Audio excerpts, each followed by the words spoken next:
If you are still relying on OpenClaw, Hermes, or Claude Cowork for your daily workflows, you are quite literally bleeding time and burning through API tokens for absolutely no reason. A brand new open-source autonomous agent called OpenHuman just exploded on GitHub, crossing over 9,000 stars almost overnight. Its underlying architecture is so devastatingly advanced that it renders every other local agent completely obsolete. By the end of this video, I'm going to show you exactly how its 20-minute auto-fetch system, its secret token juice compression layer, and its Karpathy-style obsidian memory tree will completely automate your workload. Plus, we will cover the actual installation process so you can have this running on your machine today.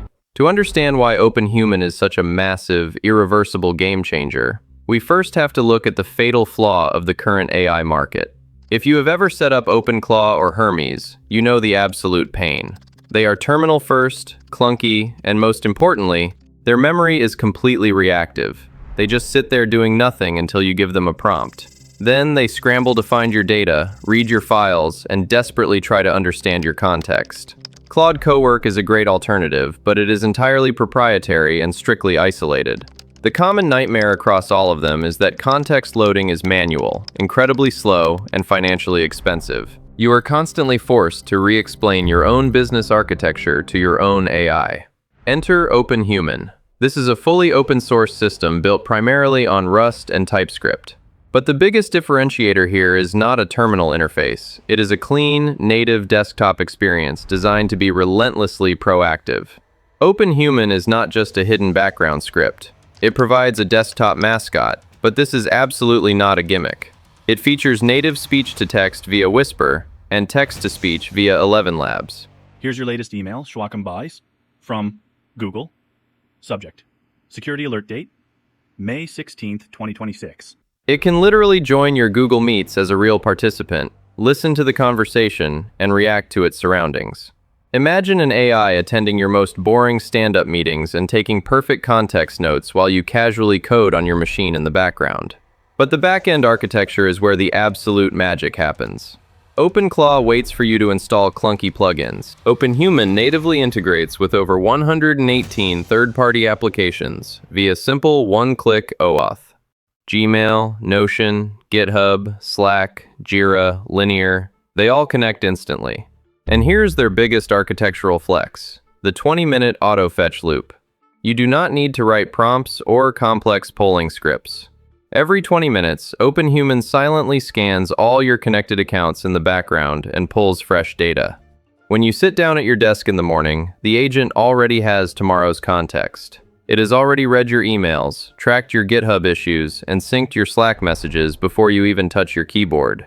Now, the immediate technical objection is obvious. If an agent is pulling all of your data every 20 minutes, won't your API bills skyrocket? The answer is no, because of a ruthless, open-source compression middleware they built called Token Juice. Before any API call, email body, or scraped web page touches a large language model, it passes through Token Juice. It automatically converts raw HTML into clean markdown, shortens long URLs, and strips out useless non-ASCII characters. You get the exact same informational context, but it slashes your API costs and latency by up to 80%. This feature alone financially destroys the competition. Finally, we have to talk about the ultimate killer feature, the memory tree. OpenHuman utilizes Andrei Karpathy's exact Obsidian Wiki philosophy. All of your connected data, after being compressed by Token Juice, is divided into small 3,000 token chunks, mathematically scored, and stored locally in a SQLite database. But it gets crazier. That data also lands as markdown files inside an Obsidian-compatible vault. You can literally open your AI's brain folder, browse the files, and edit its memory tree like a standard text document. Everything runs completely locally, and if you demand extreme privacy, it routes seamlessly through a llama so your proprietary data never leaves your machine. Let's now talk about the actual installation. Alright, let's get OpenHuman running on your system. If you want the absolute easiest, non-technical route, head directly over to their official website at tinyhumans.ai. Just click that primary download button on the home page. It will immediately bring up a menu that detects your operating system and recommends the correct build. From here, you can simply grab the DMG for Mac, the EXE for Windows, or the app image for Linux, download the direct installer, and run it just like any regular piece of software. But since I am on my Mac, I am going to show you the absolute fastest way to install this. I am heading back to their GitHub repository to copy the direct curl installation script for Mac OS. If you are on Windows, you simply need to go with the Windows command provided right there. But the rest of the process is exactly the same. I will just fire up my terminal, paste that exact command, and hit enter.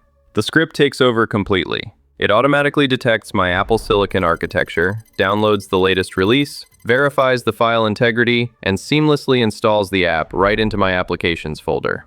Once the terminal says OpenHuman is ready, we are completely done with the command line. Let's launch the app.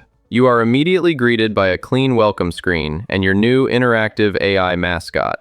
This is a highly polished native desktop application. If we check the chat tab, you can see a standard messaging interface where the agent can alert you about things like Google security emails. But to make the agent truly powerful, we need to click over to the Connections tab. Here you are looking at dozens of native integrations for your daily workflow. Next, let's look at the Memory tab, which is the actual nervous system of the agent. Under the Subconscious tab, you can view your active intelligence reflections and alerts. If you jump over to the Calls tab, you can simply paste a Google Meet link, and your agent will automatically join the meeting as a named participant. Back in the main memory view, you can watch your connected sources like Gmail syncing in the background, and there is a button to view your entire memory vault directly inside Obsidian as local, readable Markdown files. Finally, we need to look at the engine running this. Click into Settings, go to AI and Models, and select LLM Provider. You have total freedom here. You can use the default OpenHuman provider, plug in your own OpenAI or Anthropic API keys, use OpenRouter, or if you demand absolute privacy, select Ollama to run everything locally. If you click into the local AI model settings, you can actually define your hardware limits, choose a localized model like Gemma 3, and manually toggle exactly which background tasks and embeddings run securely on your own local silicon. Now, before you go all in, as an engineer, I have to give you the brutal reality check. Because OpenHuman is constantly fetching data every 20 minutes and compiling memory trees locally, it is going to consume background compute. If you are running this alongside heavy local LLMs via Ollama on an older machine, you might experience system lag or spiked RAM usage. Furthermore, while the data is stored locally, you are still granting massive OAuth permissions to a single application. If your local machine's security is ever compromised, your entire digital footprint is exposed. Treat this setup with the extreme operational security it demands. If you want to see the actual daily use cases of how I am utilizing this, or if you want a complete masterclass tutorial on OpenHuman, comment on the video down below. Make sure you hit that subscribe button right now to stay ahead of the AI meta. Keep building, start automating, and I will see you in the next one.